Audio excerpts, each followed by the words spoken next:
সুপ্রিয় দর্শক, ভিওডি বাংলার নিয়মিত আয়োজন নিউজ ন্যারেটিভে আপনাদের সবাইকে স্বাগত জানাচ্ছি। আমি মঞ্জুর মিলন। আপনারা জানেন যে সমসাময়িক নানা বিষয় নিয়ে আমাদের এই আয়োজন। আর আজকের আয়োজনে আমাদের সাথে যুক্ত হয়েছেন জাতীয় গণতান্ত্রিক পার্টি জাগপার সহসভাপতি রাশেদ প্রধান। আমরা এখন তার সাথে আলোচনা করব।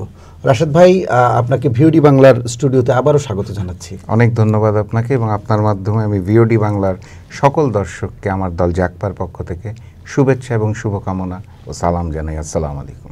ধন্যবাদ। আমরা আলোচনায় চলে যেতে চাই। আমরা জানি যে জাতীয় গণতান্ত্রিক পার্টি জাগপার পক্ষ থেকে ভারতীয় দূতাবাসের এক কর্মকর্তার মাধ্যমে সেখানে একটি চিঠি পৌঁছে দিয়েছেন। সেই চিঠির মুখ্য বিষয় যেটি ছিল যে সেটি ভারতের প্রধানমন্ত্রী নরেন্দ্র মোদী বরাবর সেই চিঠিটি দেওয়া হয়েছে এবং সেখানে শেখ হাসিনাকে ফেরত চাওয়া হয়েছে।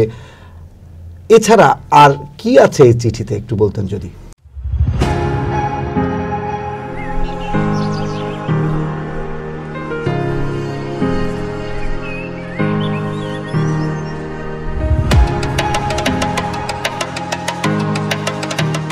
না, ধন্যবাদ আপনাকে। প্রশ্নটা খুব সমসাময়িক এবং যুক্তিপূর্ণ।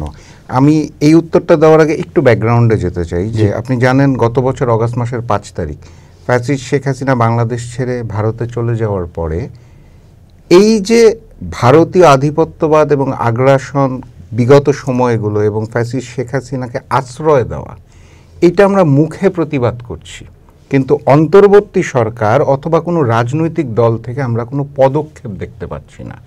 এই জায়গাটা থেকে আমাদের যেটা মনে হয়েছিল সেটা হচ্ছে প্রকৃতভাবে প্রতিবাদটা জানাতে হবে। সেই লক্ষ্যে আমরা নরেন্দ্র মোদীকে উদ্দেশ্য করে একটি চিঠি দেওয়ার পরিকল্পনা করেছিলাম। তারও আগে যদি যাই, অগাস্ট মাসের 6 তারিখ ফ্যাসিস্ট শেখ হাসিনার দিল্লিতে থাকার 1 বছর পূর্তি, সেটা উপলক্ষে আমরা ভারতীয় দূতাবাস ঘেরাও কর্মসূচি ঘোষণা করেছিলাম ফ্যাসিস্ট শেখ হাসিনাকে ফেরত দেওয়ার দাবিতে, এবং একটি নির্দিষ্ট জায়গা যাওয়া পর্যন্ত বাড্ডা লিংক রোডের ওখানে পুলিশ প্রশাসন আমাদের আটকে দেয়। আমরা দূতাবাস পর্যন্ত যেতে পারিনি।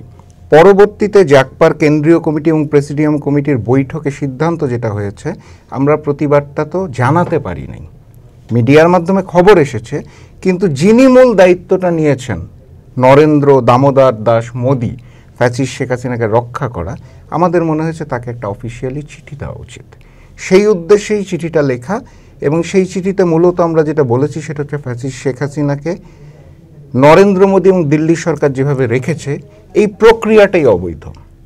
শেখ হাসিনার কিন্তু কোনো ভ্যালিড পাসপোর্ট নাই বাংলাদেশ। এইখানে আরেকটু আমি যোগ করি, এক ঘরে দুই আইন তো হয় না। আমরা দেখেছি যে বিএনপি নেতা সালাউদ্দিন আহমেদ যখন তাকে শ্রীলঙ্কায় পাওয়া যায় অসুস্থ অবস্থায়, তখন কিন্তু অনুপ্রবেশের অপরাধে তার বিরুদ্ধে মামলা হয়েছিল। আর যদি শেখ হাসিনা অনুপ্রবেশ করে, কেন তার বিরুদ্ধে মামলা হচ্ছে না? তাকে জামাই আদর করে নিরাপত্তা দিয়ে একটা জায়গায় রাখা হয়েছে। জি বলুন। না, সেটাই, মানে এইটাই হচ্ছে পার্থক্যের জায়গা। আপনার নিশ্চয়ই মনে আছে যে শেখ হাসিনা বলেছিল ভারতকে যা দিয়েছি সারা জীবন মনে রাখবে। তো ভারত আসলেও মনে রেখেছে, কারণ শেখ হাসিনা তো বাংলাদেশকে ভারতের করদরাজ্য বানিয়েছিল। এই কারণে এখন ওই জামাই আদরে আপ্যায়নের মাধ্যমে 1 বছর কিন্তু পার হয়ে গেছে। তো আমরা চিঠিতে মূলত প্রথমত যেটা বলেছি সেটা একদম শুরুর লাইনটা যদি বলি, তাহলে আমরা ভারতের যে স্বাধীনতা দিবস সেটার জন্য তাদেরকে অগ্রিম অভিনন্দন জানিয়েছি, এবং অভিনন্দনের পরপরই যেটা বলেছি সেটা হচ্ছে বাংলাদেশের সাথে ভারতের কূটনৈতিক সম্পর্কটা শুরু হয়েছে 1971 সালে, যখন ভারতীয় সেনাবাহিনী আমার দেশের $4 বিলিয়ন সমপর্যায়ের সম্পদ লুট করে নিয়ে যায়। অর্থাৎ আপনার ব্যাপারটা বুঝতে হবে, $4 বিলিয়ন আর এখনকার $4 বিলিয়ন কিন্তু অ্যাবসলিউটলি নট। মানে ওই সময়কার 4 বিলিয়ন মানে এই সময়কার একটা বিশাল ব্যাপার, সাম্রাজ্য, এটা শত শত বিলিয়ন, শত শত। তো ওই জায়গাটার থেকেই প্রথমে নরেন্দ্র মোদীকে আমরা অভিনন্দনটা জানিয়ে স্মরণ করিয়ে দিয়েছি যে আপনাদের সাথে আমাদের কূটনীতির সম্পর্কটা শুরু হয়েছে এই জায়গা থেকে। শুরুতেই আপনারা লুটপাট করে নিয়ে গিয়েছেন, এবং পরবর্তী প্যারাগুলোতে আমরা যেটা বলেছি সেটা হচ্ছে ভারতীয় পানি আগ্রাসনের কথা, 54টি নদীতে পানির ন্যায্য হিস্যার কথা বলেছি। আমরা সম্প্রতি যে ভারতীয় পশিনগুলো হচ্ছে অবৈধভাবে সেটার কথা বলেছি। আমরা সীমান্তে হত্যার কথা বলেছি, এবং বাংলাদেশের রাজনীতিতে তাদের যে নগ্ন হস্তক্ষেপ, এবং বাংলাদেশের কিছু অংশ তাদের দখলে আছে, এই বিষয়টা উল্লেখ করেছি। রাইট, বিভিন্ন জায়গা তারা দখলে রেখেছে সেটাও বলেছি, এবং বাংলাদেশের রাজনীতিতে তাদের যে নগ্ন হস্তক্ষেপ, এমনকি নির্বাচনে কে জিতবে সেটাও ঠিক করে দেওয়া, এই সব কিছু মিলিয়ে আমরা আমাদের প্রতিবাদটা জানিয়েছি। আমি একটা জিনিস স্পষ্ট করতে চাই, সেটা হচ্ছে যে সব জায়গায় যেটা বলা হয় যে পত্র দেওয়া হয়েছে বা স্মারকলিপি দেওয়া হয়েছে, আমরা কিন্তু স্পষ্ট করেছি এটা স্মারকলিপি না, এটা প্রতিবাদপত্র। আমরা নিন্দা ও প্রতিবাদ জানিয়েছি। অর্থাৎ সংক্ষেপে বললে এটা প্রতিবাদপত্র, যে কেন এই আগ্রাসী ভূমিকাগুলো এখনও চলছে। তো আমাদের দাবি খুব সিম্পল, এই নতুন বাংলাদেশে আমরা ভারতীয় আধিপত্যবাদ এবং আগ্রাসনকে দেখতে চাই না, এবং একই সাথে সাথে ফ্যাসিস্ট শেখ হাসিনা এবং তার দোসরদের ভারতের বিভিন্ন জায়গায় যে আশ্রয় দেওয়া হচ্ছে, তাদেরকে কর্মকাণ্ড পরিচালনা করার সুযোগ দেওয়া অফিস করে দেওয়া হয়েছে, এগুলোর প্রতিবাদ জানিয়ে আমরা দ্রুততম সময়ের মধ্যে শেখ হাসিনা এবং তার দোসরদেরকে বাংলাদেশ সরকারের কাছে হস্তান্তরের জন্য দাবি জানিয়েছি। না, এখানে তো আরেকটি বিষয় একটু অ্যাড করতে চাই, সেটি হলো যে এখানে তো একটি বন্দি বিনিময় চুক্তিও আছে, এবং শেখ হাসিনার বিরুদ্ধে যখন আদালত কর্তৃক রায় হবে তখন তো আপনার দ্বিপাক্ষিক যে চুক্তি, সেই চুক্তি অনুযায়ী তো ভারত শেখ হাসিনাকে ফেরত দিক বা না দিক, এই চুক্তির আওতায় তো আসতে হবে ভারতকে। না, এখানে ঘটনাটা হচ্ছে কি, ভারত কি কখনো চুক্তি মেনে বাংলাদেশের সাথে সম্পর্ক রেখেছে?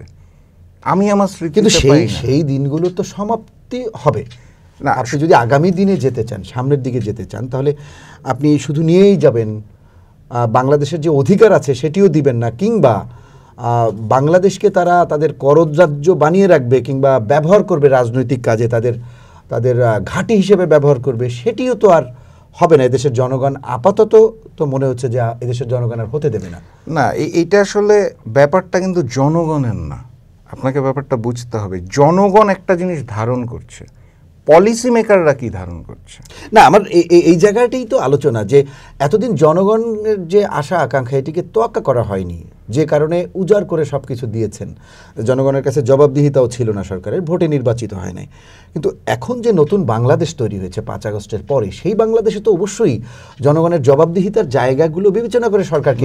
আমি আপনাকে পাল্টা প্রশ্ন করতে চাই যে আদৌ কি ফ্যাসিস্ট শেখ হাসিনা পালিয়ে যাওয়ার পর অন্তর্বর্তী সরকারের পক্ষ থেকে জোরালোভাবে শেখ হাসিনাকে ফেরত দেওয়ার কোনো দাবি জানানো হয়েছে? না, জোরালোভাবে দাবি জানানো হয়নি, কিন্তু আমরা বারবার দেখেছি সরকারের পক্ষ থেকে চিঠি দেওয়া হয়েছে, ট্রাইব্যুনালের পক্ষ থেকে চিঠি দেওয়া হয়েছে সরকারকে। সরকার আবার পররাষ্ট্র মন্ত্রণালয়ে, সে দেশের পররাষ্ট্র মন্ত্রণালয়ে চিঠি দিয়েছে। এগুলো কন্টিনিউ একটা প্রসেস, আমরা কিন্তু সেগুলো দেখেছি, এবং এরই ধারাবাহিকতায় পররাষ্ট্র উপদেষ্টা কিন্তু বলেছেন যে শেখ হাসিনাকে দেশে ফিরিয়ে আনার যে প্রক্রিয়া বা আমরা চাইব আনুষ্ঠানিকভাবে, সেটিও মামলার রায় ঘোষণার পরে, সেটি মামলার রায় প্রাথমিক পর্যায়ে যে চলমান প্রক্রিয়া সেটা আছে, চিঠি আদান প্রদান হচ্ছে। চিঠি দেওয়ার এগেইনস্টে ভারত সরকারের উত্তরটা কি, সেটাও কিন্তু আমাদের জানতে দেওয়া হয়নি। আপনি খেয়াল করে দেখবেন, আমরা দেখতে পাচ্ছি অন্তর্বর্তী সরকার বলছে বা ট্রাইব্যুনাল বলছে আমরা চিঠি দিয়েছি। ভারতের রেসপন্স কি কোনো কিছু আদৌ এসেছে? না, এখানে ভারতের পররাষ্ট্র দপ্তরের মুখপাত্র তিনি একটি ব্রিফিংয়ে এই বিষয়টি নিয়ে বলেছিলেন যে বাংলাদেশের পক্ষ থেকে চিঠি এসছে, সেই চিঠিটি আমরা পেয়েছি, কিন্তু তিনি কোনো মন্তব্য করতে পারেন। Exactly, that is my point. মানে ওনার প্রেসকে জানিয়েছে চিঠি এসেছে, আমরা রিসিভ করেছি, সাংবাদিকদের প্রশ্নের উত্তরে, কিন্তু তাদের রেসপন্স কি, তার কোনো ব্যাখ্যা দেয়নি। ওকে, তো তাহলে সেই ব্যাখ্যাটা আমরা চাচ্ছি না কেন? আমি যেটা বলতে চাচ্ছি, অন্তর্বর্তী সরকার হোক বা রাজনৈতিক দলগুলো হোক, আমরা মুখে যেটা বলি সেটাকে জোরালোভাবে আমরা কেউ প্রকাশ করতে চাচ্ছি না। আমাদের জায়গা থেকে আমরা ছোট দল যেটুকু সামর্থ্য সেটা নিয়ে আমরা ঘেরাও কর্মসূচি দিচ্ছি অথবা নরেন্দ্র মোদীকে চিঠি পাঠাচ্ছি, কিন্তু বাংলাদেশে বড় বড় রাজনৈতিক দলগুলো কিন্তু এখনো কোনো স্টেপ নিচ্ছে না। আপনি যেটা বললেন যে 5ই আগস্টের পরে আমরা যে নতুন বাংলাদেশ, সেই বাংলাদেশে তো আর এগুলো হওয়ার কথা না। তো তাহলে সেই স্টেপগুলো আমরা দেখতে পাচ্ছি না কেন? সেটা বড় রাজনৈতিক দল হোক, অন্তর্বর্তী সরকার হোক।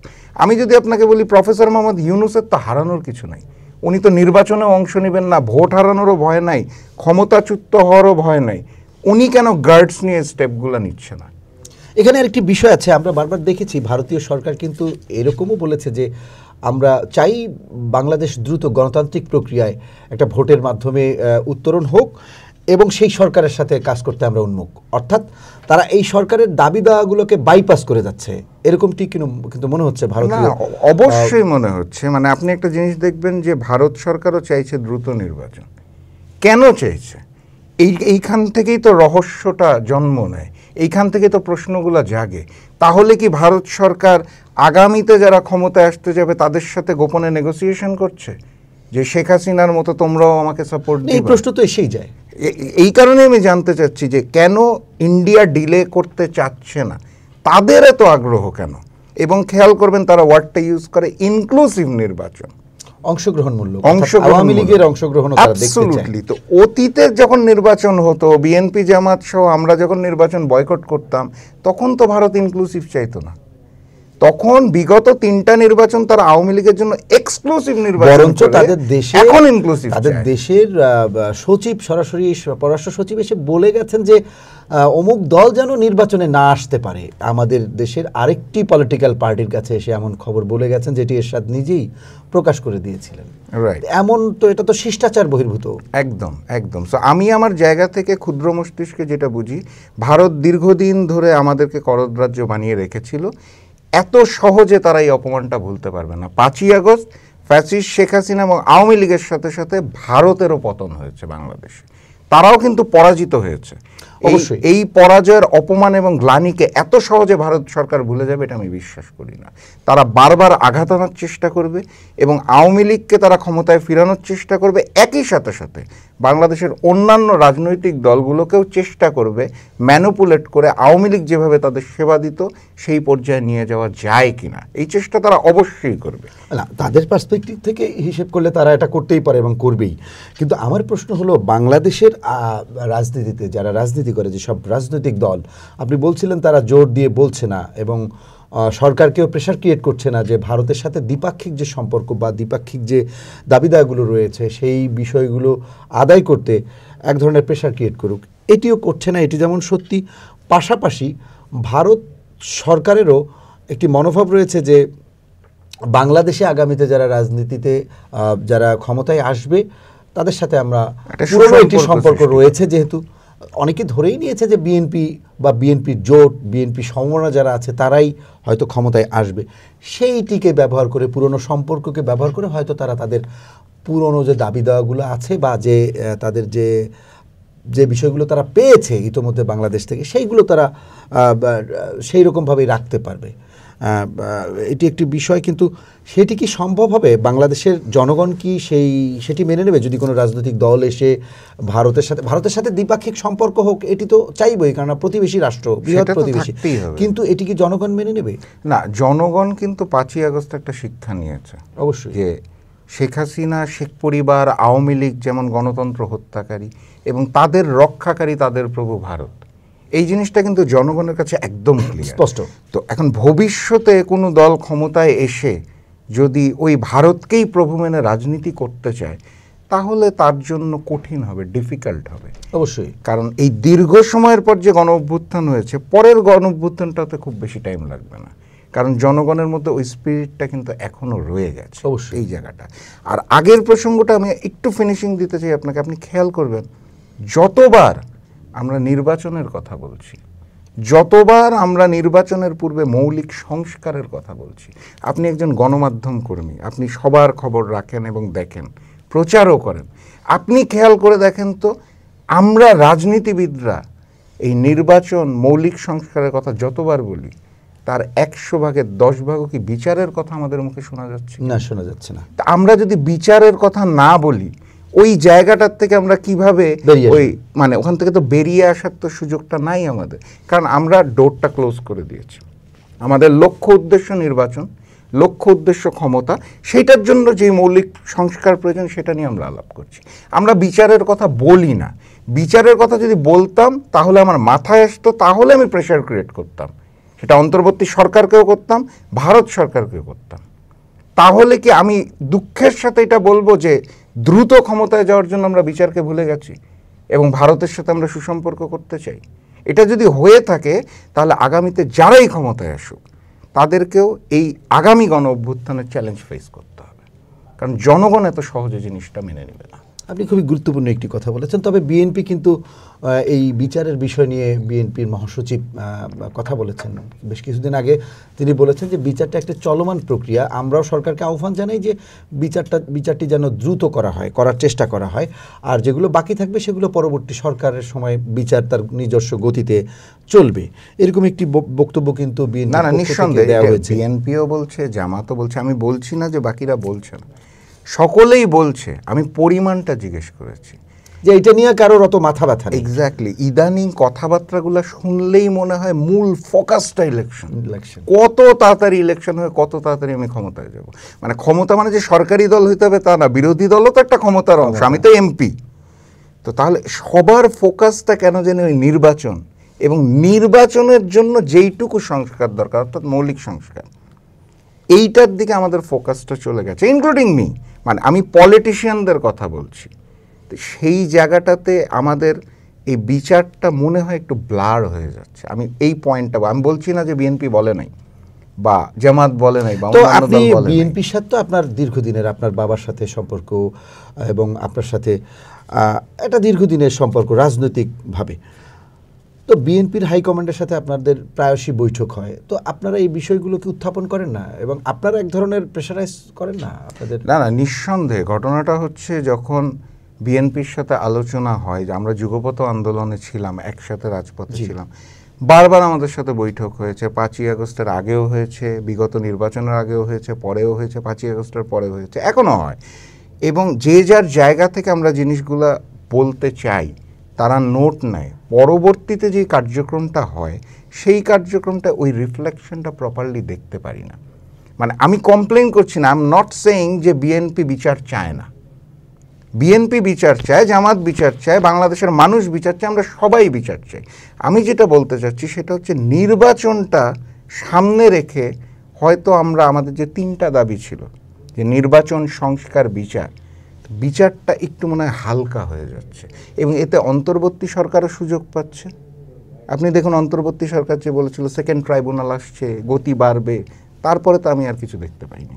এবং ভারতও সুবিধা পাচ্ছে, ভারত তো ফ্রি হয়ে যাচ্ছে, প্রেশার নাই। অন্তর্বর্তী সরকার চিঠি দিয়ে রেসপন্স না পেয়ে ভুলে যাচ্ছে। বিভিন্ন রাজনৈতিক বিচার প্রতিহত করার জন্য তো একটি পক্ষ ভেতরে কোনো না কোনো ষড়যন্ত্র করছে, কোনো না কোনো লিঙ্কের মাধ্যমে, কোনো না কোনো দোসরের মাধ্যমে। এটি একটি বিষয়। পাশাপাশি আমরা যদি পাশাপাশি দুটো ছবি রাখি এবং দুটো ছবি রেখে যদি একটা ছবিতে আমরা ফোকাস করতে চাই, পাশের ছবিটা নিশ্চয়ই ডিফোকাস হয়ে যাবে। বিচারের প্রক্রিয়াটা নির্বাচনের প্রক্রিয়ার জন্য আমার মনে হয় অনেকটা ডিফোকাস হয়ে যাচ্ছে। আমি এটাই বলতে চাচ্ছি, আপনার কথার সারমর্ম যেটা। আপনাকে অসংখ্য ধন্যবাদ। আমাদের প্রত্যাশা থাকবে যে 5ই আগস্টের যে চেতনা, এই যে অসংখ্য মানুষ জীবন দিয়েছে, ছাত্র জনতা, শ্রমিক, রিক্সাওয়ালা, ভ্যানওয়ালা, আমরা দেখেছি যে তারা অকাতরে জীবন বিলিয়ে দিয়েছে। এরকম বন্দুকের নলের সামনে 71-এ এভাবে জীবন বিলিয়ে দেয় না। ওখানে মুখোমুখি যুদ্ধ হয়েছে, সেই যুদ্ধে নিহত হয়েছে, কিন্তু এইভাবে মানুষ কিন্তু বুক পেতে দেয়নি। সুতরাং এই যে 5ই আগস্টের যে চেতনা, এটা একটু ভিন্ন। কেননা মানুষের প্রত্যাশাই হলো, যারা জীবন দিয়েছে তাদের পরিবারের প্রত্যাশাটা আসলে কি? তাদের কি আপনি কোটি কোটি টাকা দিচ্ছেন? নিশ্চয়ই না। তাদের প্রত্যাশা হলো তাদের সন্তান বা ভাই বা বাবা যারাই জীবন দিয়েছে, তাদের জীবন দেওয়াটাকে অর্থবহ করার জন্য তাদের খুনিদের বিচার যেন হয়। পাশাপাশি যে একটা পরিবর্তনের লক্ষ্য নিয়েই তো যে যার জায়গা থেকে দোকান বন্ধ করে যে লোকটা গিয়ে জীবন দিল, তার প্রত্যাশা তো এইটা যে একটা পরিবর্তনের বাংলাদেশ, নিঃসন্দেহে, যেটা একটা করদ রাজ্য হবে না কিংবা একনায়কতান্ত্রিক একটা শাসন ব্যবস্থা থাকবে না। কেন বাংলাদেশের মানুষ তো একনায়কতন্ত্র পছন্দ করে না, এটি একটি বিষয়। সুতরাং সেই জায়গা থেকে বিবেচনা করলে যদি রাজনৈতিক শক্তি বলি আর ডক্টর ইউনূসের সরকার বলি, তারা যদি এই জায়গা থেকে সরে যায়, অবশ্যই আপনি যেমনটি বলেছেন যে তাদেরকে অবশ্যই আর একটা অভ্যুত্থান ফেস করতে হবে, এটি বাস্তবতা। তো আমার কথা হলো যে এই যে নির্বাচন একটা স্লোগান, এটি আমরা দেখছি। পাশাপাশি প্রধান উপদেষ্টা যেদিন থেকে ডেডলাইনটা ঘোষণা করলেন, তারপরে নির্বাচন নিয়ে একটা সংশয়ও আমরা সবার মধ্যে, অনেকের মধ্যেই আমরা দেখতে পাচ্ছি। কিছু সুশীল সমাজের প্রতিনিধি আছেন, পাশাপাশি কয়েকটি রাজনৈতিক দল, তারা বলছেন নির্বাচন হবে না, সরাসরি বলছেন নির্বাচন হবে না, কেননা সেখানে রক্তের সাথে বেইমানি করা হবে যারা জীবন দিয়েছেন। এই যে মিশ্র প্রতিক্রিয়া, আপনি কি বলবেন আসলে এই সংশয় কেন, এই প্রতিক্রিয়া কেন? এই সংশয়টার মূল কারণটা আমার কাছেও খুব প্রশ্নবিদ্ধ। আমি যেটা মনে করি এবং যেটা বিশ্বাস করি সেটা হচ্ছে, professor Mohammad Yunus is a gentleman. উনি যেটা কথা দিয়েছেন উনি কথা রাখবেন, এটা আমার একান্ত বিশ্বাস। এবং সংশয়ের জায়গাটা বা রাজনৈতিক দলের যে স্টেটমেন্টের কথা আপনি বলছেন, তাদের কিছু সুনির্দিষ্ট দাবি দেওয়া আছে যে একটা প্রকৃত নির্বাচন হওয়ার জন্য অবাধ, সুষ্ঠু, নিরপেক্ষ, লেভেল প্লেইং ফিল্ড, তাদের যে চাওয়া পাওয়াটা, তারা মনে করছে ওই পরিবেশটা এখনো সৃষ্টি হয় নাই। কারণ আমরা চারপাশে যে সার্বিক অবস্থা দেখতে পাচ্ছি, আপনি সচিবালয় বলেন, পুলিশ প্রশাসন বলেন, যে কোনো জায়গায় বলেন, এখনো তো ওই আওয়ামী লীগের সেট আপটাই বসে আছে। অবশ্যই। তো একটা আতঙ্ক সবার মধ্যে রয়ে গেছে, সেটা হচ্ছে এই সেট আপটা দিয়ে, এই প্রশাসনকে দিয়েই অবাধ, সুষ্ঠু, নিরপেক্ষ নির্বাচনকে আদৌ সম্ভব, যেখানে আওয়ামী লীগ বসে আছে যে একটা বিশৃঙ্খলা তৈরি করার জন্য নির্বাচন। আপনি খেয়াল করবেন, আপনি নিশ্চয়ই বসুন্ধরা ষড়যন্ত্র লক্ষ্য করেছেন, যেখানে মেজর সাদিক, তার স্ত্রী জড়িত, যেভাবে ট্রেনিং দেওয়া হচ্ছে, 450 গেরিলা বানানো হচ্ছে, এটা তো তারা একটা যুদ্ধক্ষেত্র বানাতে চাচ্ছে। হ্যাঁ, তো এরকম একটা সময় আপনার হাতে প্রকৃত প্রশাসন নাই, প্রকৃত সেট আপ নাই, নির্বাচন কমিশন নতুন দায়িত্ব নিয়েছে, বিভিন্ন জায়গায় আসনের সীমারেখা পরিবর্তন করা হচ্ছে, এই সব কিছু মিলিয়ে ফেব্রুয়ারিতে যেটা বলা হচ্ছে, সেই নির্বাচনটা সুন্দর, সুষ্ঠু, নিরপেক্ষ নির্বাচন হবে কিনা, এবং যেটা যাক পাবার, এটা তো অবান্তর নয়, তাহলে তো আশঙ্কা ঠিক না, আছে। আশঙ্কা অবশ্যই ঠিক আছে, নিঃসন্দেহে। মানে প্রশ্ন কিন্তু দুইটা, একটা হচ্ছে যে রাজনৈতিক দলগুলা কোনটা নিয়ে আতঙ্কিত, আর আরেকটা হচ্ছে যে বানচালের ষড়যন্ত্র। দুইটা কিন্তু দুই জিনিস। তো রাজনৈতিক কোনো দল নির্বাচনকে বানচাল করতে চাচ্ছে, এটা আমি বিশ্বাস করি না। গণতন্ত্র তো আমরা সবাই চাই, সেই গণতন্ত্রের জন্য এত বছর ধরে যুদ্ধ, সেই গণতন্ত্র আমরা সবাই চাই। তো নির্বাচন বানচাল কেউ করতে চাই, এটা আমি বিশ্বাস করি না। কিন্তু ষড়যন্ত্রকামীরা কি উদ্দেশ্যে করতে চাচ্ছে, এইখানে হচ্ছে প্রশ্নটা। এখানে ভারতের কোন স্বার্থ আছে, আওয়ামী লীগের কোন স্বার্থ আছে? ইদানিং জাতীয় পার্টিকে বলতে শুনছি যে আওয়ামী লীগ নির্বাচনে না আসলে নাকি নির্বাচন ভালো হবে না। বিএনপি জামাত যখন নির্বাচনে যায়নি, আমরা যখন যাইনি, তখন কিভাবে ভালো নির্বাচন হয়েছিল আমি আসলে জানি না। তো সব কিছু মিলিয়ে কিন্তু পরিস্থিতিটা ঘোলাটে। তো সেই আনোয়ার হোসেন মঞ্জু গত কয়েকদিন আগে তিনি খুব অসুস্থ অবস্থায় একটি সভায় তিনি বক্তব্য দিচ্ছিলেন, সেখানে বেশ কুরুচিপূর্ণ বক্তব্য তিনি দেখলাম সেখানে দিয়েছেন তরুণদের নিয়ে, রাজনীতির বিভিন্ন মহলকে নিয়ে।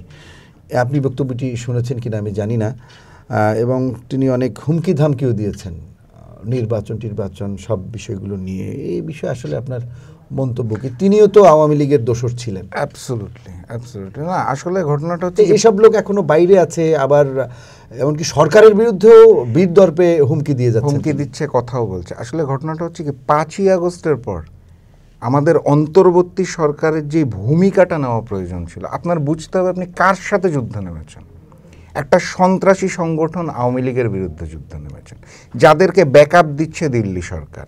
এখনও বাংলাদেশের মধ্যে রয়ের এজেন্টরা ঘুরে বেড়াচ্ছে। আপনি বিমান বাহিনীর মধ্যে ভারতীয় কর্মকর্তা এখনও কর্মরত প্রমাণ পাওয়া গেছে। ক্যান্টনমেন্টের ভিতরে ইন্ডিয়ান অফিসাররা রয়েছে, যারা ইউনিভার্সিটিতে প্রফেশন টিচার হিসাবে ভারত থেকে এসে কর্মকর্তারা বাংলাদেশে অবস্থান করছে। সব কিছু মিলিয়ে আপনার যুদ্ধটা কার সাথে?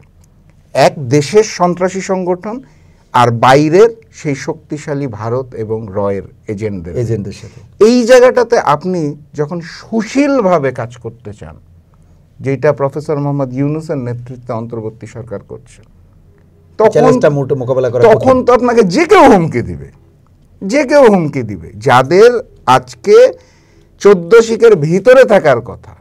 আওয়ামী লীগের বিগত 3 নির্বাচনকে যারা বৈধতা দিয়েছে, ক্ষমতার স্বাদ নিয়েছে, তারা আজকে বড় বড় কথা বলছে। এই জায়গাটায় বিএনপির দ্রুত নির্বাচন চাওয়াটা যৌক্তিক। এখানে তো দ্রুতর কোনো ব্যাপারই নাই। গত বছর অগাস্ট মাসের 5 তারিখ শেখ হাসিনা চলে গেছে, 8 তারিখ ইউনূস গভর্নমেন্ট ফর্ম করেছে, 1 বছরের বেশি সময় পার হয়ে গেছে। এরপরে ফেব্রুয়ারিতে যে নির্বাচন, এটা মোটেও দ্রুত কোনো নির্বাচন না, এটা লজিক্যাল টাইমের নির্বাচন। ফেব্রুয়ারি নির্বাচন হলে এটা মোটেও দ্রুত কোনো কিছু না, এটাই লজিক্যাল। আমরা তো 8 তারিখে একটা তত্ত্বাবধায়ক সরকারও করতে পারতাম, যেটা 3 মাস থেকে নির্বাচন দিয়ে দিবে। কিন্তু আমরা সবাই মিলে যেটা চেয়েছিলাম যে নির্বাচনের আগে কিছু সংস্কার হোক। এখন সেই সংস্কারটা কোথায় আমি তো সেটাও জানি না। আমি রিসেন্টলি একটা সুন্দর সংস্কারের অংশ নাকি আমি জানি না, এই যে সাংস্কৃতিক মন্ত্রণালয় 11 জনকে চায়নায় পাঠিয়েছে ড্রোন শো শিখে আসার জন্য। মানে আমি জানি না, ড্রোন শো শিখে এসে এই যে রাতের আকাশে দেখতে ভালোই লাগে, কিন্তু এইটা কি এই মুহূর্তের খুব গুরুত্বপূর্ণ কাজ যে আমি চায়না থেকে ড্রোন শো শিখে আসবো 11 জন তরুণ তরুণীকে দিয়ে। সংস্কৃতি মন্ত্রণালয় একটা বড় উদ্যোগ নিয়েছে। আসলে এইগুলার জন্য আমরা অপেক্ষায় নেই। আপনি যদি শহীদ পরিবারের কথা বলেন, তারা কিন্তু এই মুহূর্তে নির্বাচন এবং সংস্কারেও ফোকাস করে না। তার ঘরের সন্তানটাকে তো আপনি ফেরত দিতে পারবেন না। ইউনূস সাহেবও পারবে না, বিএনপিও পারবে না, জামাতও পারবে না, আওয়ামী লীগও পারবে না, আমরা কেউ পারবো না। তারা ওই বিচারটা দেখতে চায়। আপনি যত ভালো নির্বাচনই দেন, শহীদ পরিবার অপেক্ষা করবে। আমার যে শিশুটা মারা গেছে, 6 বছরের শিশু, 4 বছরের শিশু, তার বিচারটা কোথায়? সেই হত্যার বিচারটা কোথায়? তারা কিন্তু এইটার অপেক্ষায় আছে। অবশ্যই আমরা রাজনীতিবিদরা নির্বাচনের অপেক্ষায় আছি। জনগণের একটা বড় অংশ ভোট দেওয়ার জন্য উদ্গ্রীব হয়ে আছে, আরেকটা অংশ কিন্তু বিরক্তও হয়ে যাচ্ছে। আসলে হচ্ছেটা কি? আমি তো সংস্কারও দেখি না, বিচারও দেখি না, খালি নির্বাচন কোনোটাই দেখি না। একটা বড় অংশ বিরক্ত হচ্ছে। এইটা বিএনপি মানুক আর না মানুক, জামাত মানুক আর না মানুক, বড় দলগুলো মানুক আর না মানুক, একটা বড় অংশ। আপনি যদি সর্বশেষ জরিপটাও খেয়াল করে দেখেন, ব্র্যাকের যে জরিপটা হলো, একটা বড় অংশ 49% বলছে কাকে ভোট দিব জানি না, এখনো সিদ্ধান্ত নেয়নি। আরেকটা অংশ বলছে যে আমরা বলবো না। এবং অক্টোবরের জরিপটা যদি আপনি দেখেন, তাহলে সিদ্ধান্তহীনতার সংখ্যা বেড়ে গেছে। তার মানে যেই মানুষটা অক্টোবরে জানতো সে ভোট দিবে, কাকে দিবে, সে এখন বলছে কাকে দিব জানি না বা বলবো না। এর অর্থটা মানুষ কিন্তু বিরক্ত হওয়া শুরু করেছে। সেই বিরক্তির অংশ অন্তর্বর্তী সরকার যেমন হচ্ছে, আমরা রাজনৈতিক দলগুলো হচ্ছেন। রাইট, এটি সত্যি কথা। আমার এখন বিষয়টা হলো যে এখন সব কিছুই চলবে, ধরেন বিচারের মতো চলবে। আবার বিচারকে আপনি প্রাধান্য দেন বা না দেন, বিচারের প্রক্রিয়াটা চলমান রয়েছে, চলবে। আবার নির্বাচনের যে প্রক্রিয়া, আমরা হয়তো কিছুদিনের মধ্যে দেখব নির্বাচন কমিশন অলরেডি ঢুকেই গেছে নির্বাচনের প্রক্রিয়ার মধ্যে। তারা পুনর্বিন্যাস, আসন পুনর্বিন্যাস, নতুন ভোটার তালিকা প্রকাশ, এগুলো নিয়ে কাজ করছে এবং প্রতিনিয়তই তারা নির্বাচনের কাজে ব্যস্ত আছেন, আমরা দেখতে পাচ্ছি। আগামী সপ্তাহে তফসিল ঘোষণা করা হবে। এর আগামী সপ্তাহে তফসিল আপনি যেমনটি বললেন, পাশাপাশি আমরা দেখছি যে নির্বাচন কমিশনের উপরও আস্থাহীনতা, তারপরে সরকারের প্রতি বেশ কিছু রাজনৈতিক দলের আস্থাহীনতা, এমনকি এনসিপিও মাঝে মাঝে সরকারের বিরুদ্ধে কথা বলছে, যেটি আমরা আগে জানতাম যে না, এনসিপি সরকার একই সুরে কথা বলছে। এই যে একটা মিশ্র একটা ভাব আসলে রাজনীতিতে, এটিকে আপনি মনে করেন যে এই নির্বাচনের প্রক্রিয়ার সৌন্দর্য, নাকি এটি আসলে এক ধরনের অনৈক্য তৈরি হয়েছে? আমি যেটা বলবো সেটা হচ্ছে, এখানে সৌন্দর্যের কোনো কিছু নেই, এটা ভয়ঙ্কর লেভেলের কদর্য। এবং এইটার পিছনে আমরা সকলে দায়ী। কারণ হচ্ছে ওই যে একটা সুরের কথা বলছিলেন আপনি, এনসিপি এবং অন্তর্বর্তী সরকারের, আমরা তো সবাই একটা সুরে কথা বলছিলাম যে হাসিনা মুক্ত বাংলাদেশ চাই, গণতন্ত্র ফেরত চাই এবং বৈষম্যহীন বাংলাদেশ চাই। তো সেই জায়গাটার থেকে তো প্রথম গোলমালটা সূত্রপাত করেছে রাজনীতিবিদরা। আপনি কিভাবে এটা অস্বীকার করবেন? করার কোনো সুযোগ নেই। বড় নেতারা স্বীকার করবে না, তারা ঐক্যমত্য কমিশনে যাক আর যেখানেই দেখা হোক হাসি মুখে কথা বলছে। কিন্তু তাদের কর্মী বাহিনী আপনি সোশ্যাল মিডিয়াতে খেয়াল করে দেখবেন, একে অপরের প্রতি যে কাদা ছুড়াছুড়ি করছে, এটা উপরমহল জানে না? নিশ্চয়ই জানে। থামাচ্ছে, চেষ্টা করছে, কোনো কিছু নেই। তার মানে তাদের গ্রিন সিগন্যাল আছে। এই যে ঐক্যমতটা ভেঙে দেওয়া, আমরা এক জায়গা থেকে সরে যাওয়া, এইটাই সৌন্দর্যটা প্রাথমিকভাবে নষ্ট করে দিয়েছে। এবং জনগণ তো হতাশ হবে না কেন? এই যে চারপাশের অস্থির সিচুয়েশন, অন্তর্বর্তী সরকারের কন্ট্রোল নাই, প্রেশার গ্রুপ থেকে একটা রাজনৈতিক দল সৃষ্টি হলো এনসিপি, তার নামে অসংখ্য অবজেকশন চারপাশ থেকে আসছে। বিএনপি দ্রুত নির্বাচন চাইছে, শব্দটা যদিও মিডিয়ার মাধ্যমে এখন দ্রুত হয়ে গেছে, আমি বলছি না ফেব্রুয়ারি দ্রুত, কিন্তু প্রচারণাতে তো এইটাই যে নির্বাচন, যে কোনো সমস্যার সমাধান নির্বাচন, এরকম একটা না। বিএনপির যুক্তিটা হচ্ছে আমাদের দেশকে স্ট্যাবল করতে হলে গণতান্ত্রিক প্রক্রিয়া যত তাড়াতাড়ি সম্ভব করতে হবে। এই যে জামাত থেকে নতুন যেটা আসছে যে পিআর না হলে আমরা আন্দোলনে যাব, আমাদের তো এখন আসলে খুব দ্রুত নির্বাচনের জন্য পাগল হওয়ার কথা ছিল না? অন টাইমে নির্বাচন হলেই ভালো, সেই অন টাইমটাই ফেব্রুয়ারি। আমাদের আন্দোলনেরও কথা ছিল না, আমাদের রাজপথ থেকে গর্জে ওঠা যেই ফোর্স রাজনৈতিক দল করলো তাদের বিরুদ্ধে এত অবজেকশনও আসার কথা না। তাহলে সাধারণ জনগণ, আপনি চিন্তা করেন, যেই মানুষটা কোনো রাজনৈতিক দলের কর্মী না, সরাসরি সমর্থক না, কিছু আছে আমি ঘুম থেকে উঠেই ধানের শীষে দিব বা দাঁড়িপাল্লা দিব, সেটা অন্য কিছু, সাধারণ মানুষ যারা কর্মী না, সমর্থক না, তারা আসলে কার উপর আস্থা রেখে এই মুহূর্তে বাংলাদেশে আছে? না অন্তর্বর্তী সরকার, না বিএনপি, না জামাত, না এনসিপি, না ইসলামী আন্দোলন, কেউ না। এটা বাস্তবতা। সাধারণ মানুষ কিন্তু বিরক্ত হয়ে গেছে, কারণ সে আসলে ওই পরিবর্তনটা দেখতে পায় নাই এখন।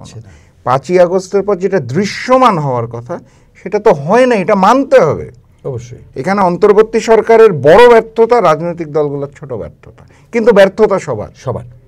তো সাধারণ মানুষ কিন্তু জিনিসটাকে সহজভাবে নিতে পারছে না এবং তারা দিন দিন হতাশ হয়ে যাচ্ছে।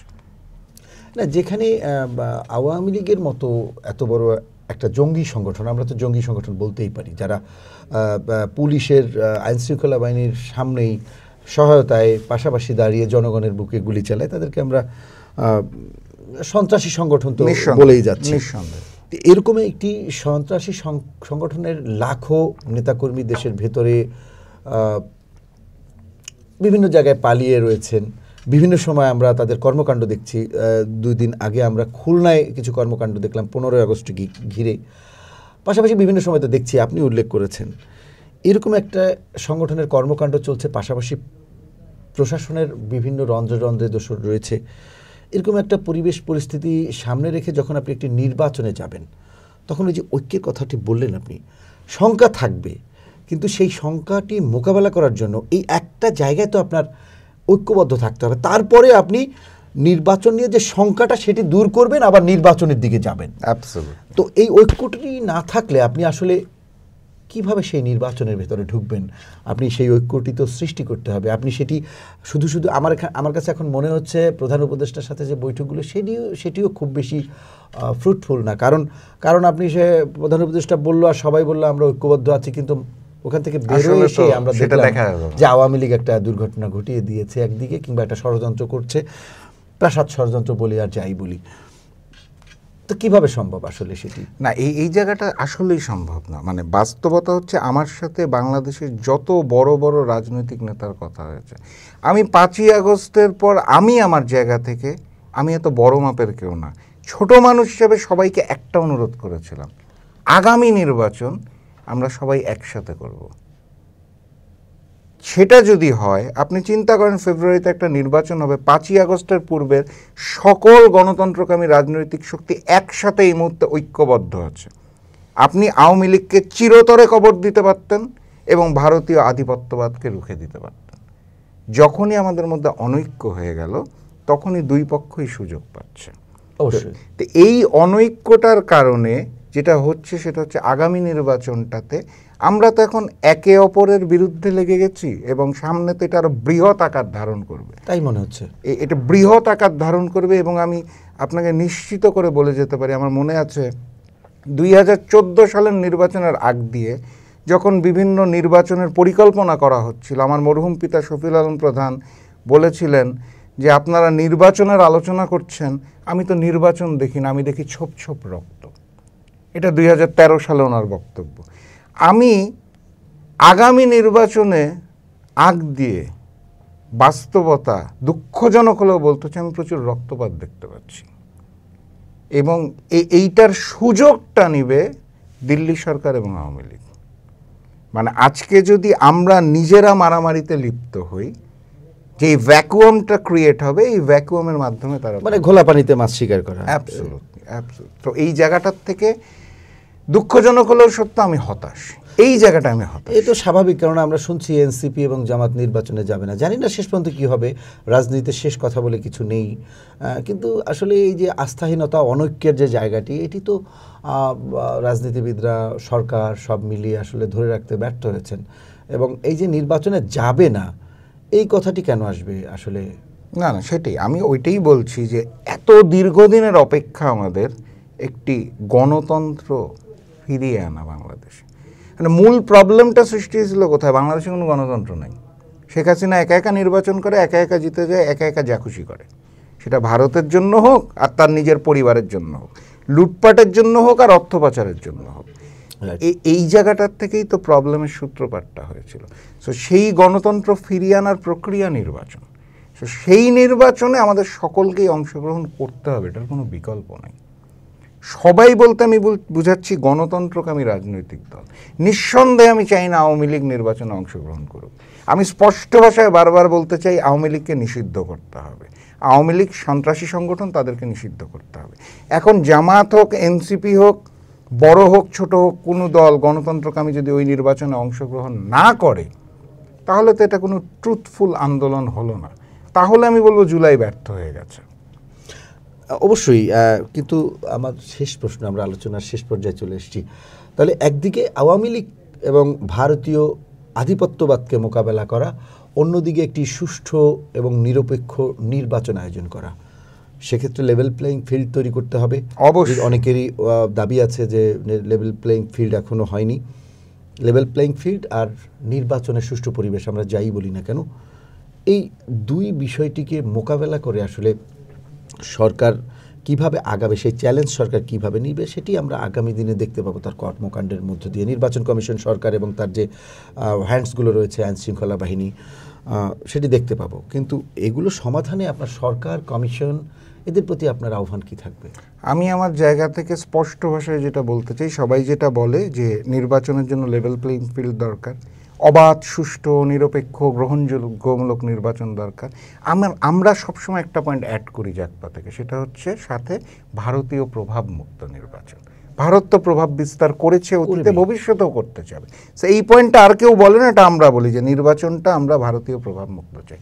এখন দেখুন, পুরা জিনিসটা যদি আপনাকে করতে হয়, পরামর্শ বলেন আর যাই বলেন, আমি যেটা বলতে চাই সেটা হচ্ছে এই মুহূর্তে অন্তর্বর্তী সরকারের উচিত তাদের যে ইন্টারিম গভর্নমেন্ট আছে এটা ভেঙে দেওয়া এবং একটি তত্ত্বাবধায়ক সরকার সৃষ্টি করা।